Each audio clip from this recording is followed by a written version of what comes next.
ഈശോ മിശിഹായ്ക്ക് സ്തുതിയായിരിക്കട്ടെ. കൂട്ടുകാരെ, ഇന്ന് 26-ാം തീയതി വണക്കമാസം വായിക്കാം. ദൈവമാതാവിൻ്റെ സ്വർഗത്തിലേക്കുള്ള എഴുന്നള്ളത്ത്.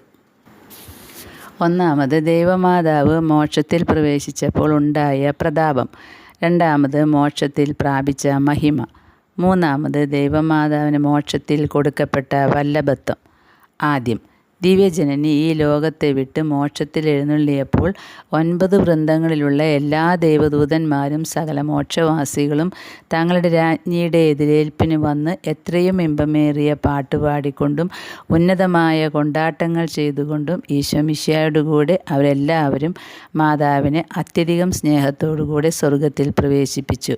പിതാവായ സർവേശ്വരൻ ആ നാഥയെ തൻ്റെ പ്രിയമുള്ള മകളായി സ്വീകരിച്ച് തൻ്റെ ഏകകുമാരനായ ലോകരക്ഷിതാവിൻ്റെ വലതുഭാഗത്ത് വിശേഷവിധിയായി ഒരുക്കിയിരുന്ന സിംഹാസനത്തിലിരുത്തി തിരുശിരസിൽ നിത്യാനന്ദത്തിൻ്റെ മുടി ചൂടിക്കുകയും പരമണ്ഡലത്തിനും ഭൂമണ്ഡലത്തിനും രാജ്ഞിയായി സ്ഥാപിച്ച് മറിയത്തിൻ്റെ തൃക്കൈയിൽ അളവില്ലാത്ത സ്വർഗീയ നിക്ഷേപങ്ങൾ കൊടുക്കുകയും ദൈവമാതാവായിട്ടും സകല ലോകങ്ങൾക്ക് നാഥയായിട്ടും മറിയത്തെ എല്ലാവരും വണങ്ങി സ്തുതിച്ച് കൊണ്ടാടണമെന്ന് കൽപ്പിക്കുകയും ചെയ്തു.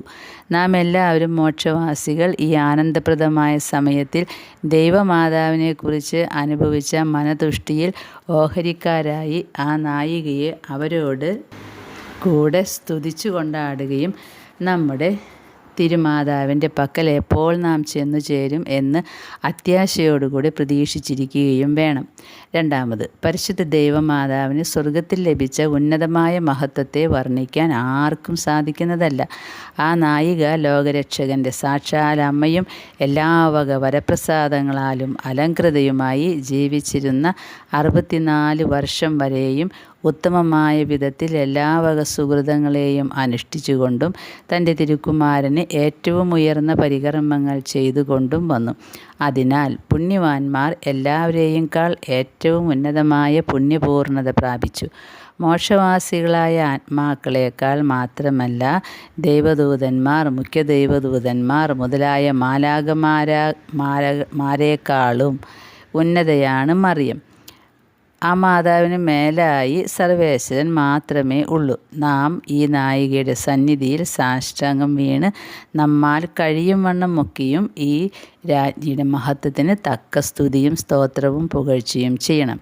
മൂന്നാമത്, പരിശുദ്ധ ദൈവമാതാവ് ഈ ഉന്നതമായ മഹത്വം പ്രാപിച്ച് എല്ലാ സ്തുതിക്കും സ്തോത്രത്തിനും യോഗ്യയായി ആനന്ദസാഗരത്തിൽ നിമഗ്നയായിരിക്കുന്നു. ഇതുകൊണ്ട് ഈ ലോകത്തിൽ ഉഴലുന്ന തൻ്റെ മക്കളായ നമ്മെ മറന്നുപോയേക്കും എന്ന് ഭയപ്പെടാനില്ല. താൻ തിരുസഭയ്ക്കും സകല വിശ്വാസികൾക്കും കാവൽക്കാരിയും മാതാവും രാജ്ഞിയുമാണെന്നുള്ള ബോധം മറിയത്തിനുണ്ട്. പുണ്യവാന്മാർ നേർവഴിയിൽ നിന്ന് തെറ്റാതെയും പാപികൾ ദുർമാർഗം ഉപേക്ഷിച്ചും നടക്കുന്നതിന് സഹായിക്കുകയാകുന്നു ഈ അമ്മയുടെ ജോലി. ഇടവിടാതെ നമ്മെക്കുറിച്ച് തൻ്റെ തിരുക്കുമാരൻ്റെ പക്കൽ മധ്യസ്ഥം വഹിച്ചുകൊണ്ട് തന്നോട് പ്രാർത്ഥിക്കുന്നവർക്ക് വിലയേറിയ വരങ്ങളും വിശേഷമായ ഉപകാരങ്ങളും നൽകി വരുന്നു. നാമും ഈ കനിവേറിയ മാതാവിനോട് യോഗ്യമായ ബഹുമാനവും പരമാർത്ഥമായ സ്നേഹവും പ്രദർശിപ്പിച്ച് തൻ്റെ ശുശ്രൂഷികളായി ജീവിച്ചാൽ ഈ ലോകത്തിലും പരലോകത്തിലും അനവധി നന്മകൾ ഈ അമ്മ നമുക്ക് നൽകുന്നതാണ്. ദൃഷ്ടാന്തം: ക്രിസ്തുവർഷം 1228 ഒരു വൈദികൻ ദൈവമാതാവിനെക്കുറിച്ച് ദിവ്യപൂജ അർപ്പിച്ചുകൊണ്ടിരിക്കയിൽ അനവധി പതിതർ ബലമായി പള്ളിയിൽ പ്രവേശിച്ച് ആ വൈദികൻ്റെ നാവ് അറുത്തുകളഞ്ഞു. കഠോരമായ പീഡ അനുഭവിച്ചുകൊണ്ട് ഇദ്ദേഹം അടുത്തുള്ള ഒരു സന്യാസാശ്രമത്തിലെത്തി അവിടെയുള്ള സന്യാസികളുടെ സ്നേഹപൂർവമായ ആതിഥ്യവും ശുശ്രൂഷയും സ്വീകരിച്ച് താമസിക്കുകയിൽ നാവ് നഷ്ടപ്പെട്ടതിനേക്കാൾ ദൈവമാതാവിനെ സ്തുതിപ്പാനും ആ നാഥയെക്കുറിച്ച് ദിവ്യപൂജ സമർപ്പിക്കാനും ഇനിമേൽ സാധിക്കുകയില്ലല്ലോ എന്നുള്ള വിചാരമായിരുന്നു അദ്ദേഹത്തെ കൂടുതലായി സങ്കടപ്പെടുത്തിയത്. 3 രാജാക്കന്മാരുടെ തിരുനാളിൽ അദ്ദേഹം ദൈവമാതാവിനോട് തീക്ഷ്ണതാപൂർവം പ്രാർത്ഥിച്ചതായത്: നാഥേ, ഞാൻ അങ്ങയെക്കുറിച്ച് പൂജ ചെയ്തതിനാൽ അങ്ങേ വിരോധികളും ശത്രുക്കളുമായ പതിതർ എൻ്റെ നാവ് അറുത്തിരിക്കുന്നുവല്ലോ. അത് വീണ്ടും തരുവാൻ അങ്ങേക്ക് സാധിക്കുമെന്ന് എനിക്ക് പൂർണ്ണ വിശ്വാസമുണ്ട്. ഇങ്ങനെ പ്രാർത്ഥിച്ച ഉടനെ ദൈവമാതാവ് അദ്ദേഹത്തിന് പ്രത്യക്ഷയായി, നീ നമ്മെ പ്രതി നാവില്ലാത്തവനായി തീർന്നതുകൊണ്ട് നിനക്ക് വേറെ നാവ് തരുന്നു എന്ന് അരുളി ചെയ്യുകയും ഉടനെ ആ വൈദികൻ ഉച്ചസ്വരത്തിൽ നന്മ നിറഞ്ഞ മറിയമേ എന്ന ജപം ചൊല്ലിത്തുടങ്ങുകയും ചെയ്തു.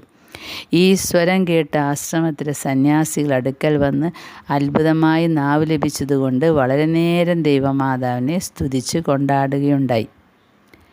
1793 ഒരു ദുഷ്ട സ്ത്രീ തൻ്റെ കുഞ്ഞിനെ കൊന്ന് അതിൻ്റെ മൃതശരീരം ഒരു കുപ്പക്കുഴിയിൽ കുഴിച്ചിട്ടു. അന്നേ ദിവസം ഒരുത്തൻ വേട്ടയ്ക്ക് പോകുകയിൽ അവൻ്റെ പട്ടി ആ കുപ്പ കാലുകൊണ്ട് മാന്തി പ്രേതം പുറത്താക്കിയതിനാൽ വളരെ ആളുകൾ അത് കാണുവാൻ ഇടയാകുകയും ചിലർ സംസ്കരിക്കുന്നതിനായി അത് എടുത്തുകൊണ്ട് പോവുകയും ചെയ്തു. ആ കൂട്ടത്തിൽ ഒരു സ്ത്രീ ഈ കുഞ്ഞ് ഒരുപക്ഷെ മാമോദീസ കൂടാതെ മരിച്ചതായിരിക്കും, അതിന് മാമോദീസ കൊടുപ്പാൻ ഇടവരത്തക്കവണ്ണം നമുക്ക് ദൈവമാതാവിനോട് പ്രാർത്ഥിക്കാം എന്ന് പറഞ്ഞു. ആ കൂട്ടത്തിൽ ഉദ്ദേശം 400 പേരുണ്ടായിരുന്നുവെങ്കിലും എല്ലാവരും അപ്രകാരം സമ്മതിച്ചു. അവർ സമീപത്തിലുള്ള ദൈവമാതാവിൻ്റെ പള്ളിയിൽ വന്ന് പ്രാർത്ഥിക്കുകയും അവിടെയുണ്ടായിരുന്ന സന്യാസികളോട് പ്രാർത്ഥിക്കുന്നതിന് അപേക്ഷിക്കുകയും ചെയ്തു. അതിൻവണ്ണം പ്രാർത്ഥിച്ചു കൊണ്ടിരിക്കുമ്പോൾ ആ കുഞ്ഞ് ശബ്ദം പുറപ്പെടുത്തിക്കൊണ്ട് ഉയർത്തെഴുന്നേറ്റു. ഇത് കണ്ട് പള്ളിയിലുള്ള മണിയടിച്ച് തെദേവും എന്ന സ്തോത്രഗീതം പാടിയ ശേഷം ആ കുഞ്ഞിന് മരിയ എന്ന് പേരിട്ടു മാമോദീസ കൊടുക്കുകയും ചെയ്തു. മാമോദീസ കൈക്കൊണ്ട ശേഷം കുട്ടി 3 മണിക്കൂർ ജീവിച്ചു കിടന്നു. അനന്തരം ആ ശിശു മരിക്കുകയും ആ പ്രേതം ഏറ്റവും ആഘോഷമായി അവർ സംസ്കരിക്കുകയും ചെയ്തു.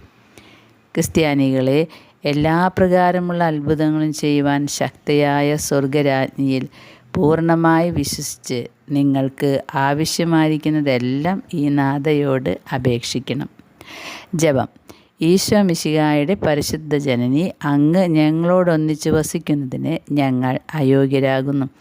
എങ്കിലും അങ്ങ് സ്വർഗത്തിൽ മഹിമയുടെ കിരീടം ധരിച്ചുകൊണ്ട് രാജ്ഞിയായി വാണാലും അങ്ങേ നീചമക്കളായ ഞങ്ങളെ കരുണയോടുകൂടി തൃക്കൺ പാർത്തുകൊണ്ടിരിക്കുന്നു എന്ന് അടിയങ്ങൾക്ക് പൂർണ്ണ വിശ്വാസമുണ്ട്. ഞങ്ങൾ രക്ഷിതരാകണമെന്നാണ് അങ്ങയുടെ പ്രധാന ചിന്ത എന്നും ഞങ്ങൾക്കറിയാം. ആകയാൽ അനാഥരായി ചുറ്റി നടക്കുന്ന ഞങ്ങളെ ആത്മീയ ഭക്ഷണത്താൽ പോഷിപ്പിച്ച് നിത്യജീവൻ പ്രാപിക്കുന്നതിന് സഹായിക്കണമേ. ശുദ്ധ ബെർണർദോസ് ദൈവമാതാവിനെ നോക്കി പ്രാർത്ഥിച്ച ജപം. എത്രയും ദയുള്ള മാതാവേ, നിൻ്റെ സംഗീതത്തിലോടി വന്ന് നിൻ്റെ ഉപകാര സഹായം അപേക്ഷിച്ച് നിൻ്റെ അപേക്ഷയുടെ സഹായത്തെ ഇരുന്നവരിൽ ഒരുവനെങ്കിലും നിന്നാൽ കൈവിടപ്പെട്ടു എന്ന് ലോകത്തിൽ കേൾക്കപ്പെട്ടിട്ടില്ല എന്ന് നീ നനച്ചുകൊള്ളണമേ. കന്യാവ്രതക്കാരുടെ രാജ്ഞിയായ കന്യകയെ, ദയുള്ള മാതാവേ, ഈ വണ്ണമുള്ള ശരണത്താൽ ഉറച്ച് നിൻ്റെ തൃപ്പാദത്തിങ്കൽ ഞാൻ അണഞ്ഞു വരുന്നു. നെടുവീർപ്പിട്ട് കണ്ണുനീർ ചിന്തി പാപിയായ ഞാൻ നിൻ്റെ ദയയുടെ ആഴത്തെ കാത്തുകൊണ്ട് നിൻ്റെ തിരുമുമ്പിൽ നിൽക്കുന്നു. അവതരിച്ച വചനത്തിന് മാതാവേ, എൻ്റെ അപേക്ഷയെ ഉപേക്ഷിക്കാതെ ദയാപൂർവം കേട്ടറിയണമേ. ആമേൻ. ഈശോ, ജന്മപാപമില്ലാതെ ഉത്ഭവിച്ച ശുദ്ധമറിയമേ, പാപികളുടെ സങ്കേതമേ, ഇതാ നിൻ്റെ സങ്കേതത്തിൽ ഞങ്ങൾ ഓടി വന്നിരിക്കുന്നു. ഞങ്ങളുടെ മേൽ അലിവായിരുന്ന് ഞങ്ങൾക്ക് വേണ്ടി നിൻ്റെ തിരുക്കുമാരനോട് പ്രാർത്ഥിച്ചു കൊള്ളണമേ. 3 തവണ ഈ പ്രാർത്ഥന ചൊല്ലി 3 സ്വർഗസ്ഥനായ പിതാവും 3 നന്മ നിറഞ്ഞ മറിയമേ 3 തൃത്വസ്തുതിയും നമുക്ക് ചൊല്ലാം. പരിശുദ്ധ ദൈവമാതാവിൻ്റെ ലുത്തിനിയെ പൂർണ്ണമായിട്ടും നമുക്ക് ചൊല്ലാം. രാജകന്യകേ എന്ന ജപം നമുക്ക് ഒരുമിച്ച് ചൊല്ലാം. രാജകന്യകേ, മനോഗണത്തിൻ്റെ അമ്മയെ നിനക്ക് സുസ്തി. ഞങ്ങളുടെ ആയുസ്സും മനോഗണവും മാധുര്യവും ശരണവും ആശ്രയവുമേ നിനക്ക് സുസ്തി. അരസിഭാഗപ്പെട്ട് നടക്കുന്ന ഹാവായുടെ മക്കളായ ഞങ്ങൾ നിന്നെ വിളിക്കുന്നു, കരയുന്നു. ഈ സ്ഥലത്തിൽ നിന്നും ഉഴന്നു കരഞ്ഞുകൊണ്ട് നിൻ്റെ പക്കൽ നെടുവീർപ്പെടുന്നു. എന്നാൽ ഞങ്ങൾക്ക് വേണ്ടി അപേക്ഷിക്കുന്ന അമ്മേ, മനോഗണമുള്ള നിൻ്റെ ശുദ്ധ കണ്ണുകൾ കൊണ്ട് ഞങ്ങളെ വിരവിൽ തിരിഞ്ഞു നോക്കണമേ. വിശേഷിച്ച് ഈ അരസിഭാഗം കടന്നതിന് ശേഷം ശുദ്ധമായ നിൻ്റെ വയറ്റിൻ്റെ വാഴ്ത്തപ്പെട്ട ഫലമായ ഈശോയെ ഞങ്ങൾക്ക് കാട്ടണമേ. അയ്യോ, കനിവും മനോഗുണവും മാധുര്യവും ശരണവും ആശ്രയവുമാകുന്ന നീ എപ്പോഴും കന്യാസ്ത്രീ മറിയമേ. ആമീൻ. പരിശുദ്ധ ദൈവമാതാവിനോടുള്ള അപേക്ഷ. ഓരോ അപേക്ഷയ്ക്കും ഒരു നന്മ നിറഞ്ഞ മറിയമേ ചൊല്ലാം. പാപികളുടെ സങ്കേതമേ, തിരുസഭയ്ക്ക് വേണ്ടി പ്രാർത്ഥിക്കണമേ. പാപികളുടെ സങ്കേതമേ, അജ്ഞാനികൾ മുതലായ ദുർമതക്കാർ മനസ്സ് തിരിയാൻ വേണ്ടി പ്രാർത്ഥിക്കണമേ. പാപികളുടെ സങ്കേതമേ, സത്യരാജാക്കൾ പ്രഭുക്കൾ തമ്മിൽ സമാധാനമായിരിക്കാൻ വേണ്ടി പ്രാർത്ഥിക്കണമേ. പാപികളുടെ സങ്കേതമേ, മാർപ്പാപ്പ മുതലായ വേദപാലകന്മാർക്ക് വേണ്ടി പ്രാർത്ഥിക്കണമേ. പാപികളുടെ സങ്കേതമേ, നിൻ്റെ പ്രിയപ്പെട്ട മക്കളായിരിക്കുന്ന ശുദ്ധീകരണ സ്ഥലത്തിലെ ആത്മാക്കൾക്ക് വേണ്ടി പ്രാർത്ഥിക്കണമേ. ഇന്നത്തെ സുഹൃതജപം. പരിശുദ്ധ മാതാവേ, ഞങ്ങളെ പരിശുദ്ധരാക്കി മോക്ഷത്തിലേക്കുള്ള വഴിയിൽ നടത്തിക്കൊള്ളണമേ. ഇന്നത്തെ സൽക്രിയ. നിങ്ങളുടെ വീടുകളിൽ ജ്ഞാനപുസ്തകങ്ങളുണ്ടോ എന്ന് തിരക്കണം, ഇല്ലെങ്കിൽ അവ സമ്പാദിക്കണം.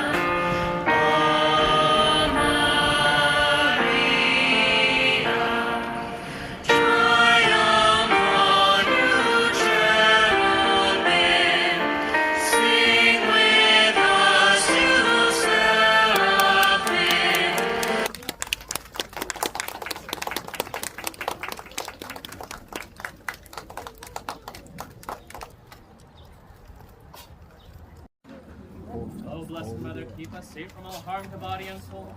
Bless our parents and teachers. Bring blessings to us, your children, who in a special way honor you today. Teach us to love your Son more and more. Thank you for the many blessings we have received during the past year.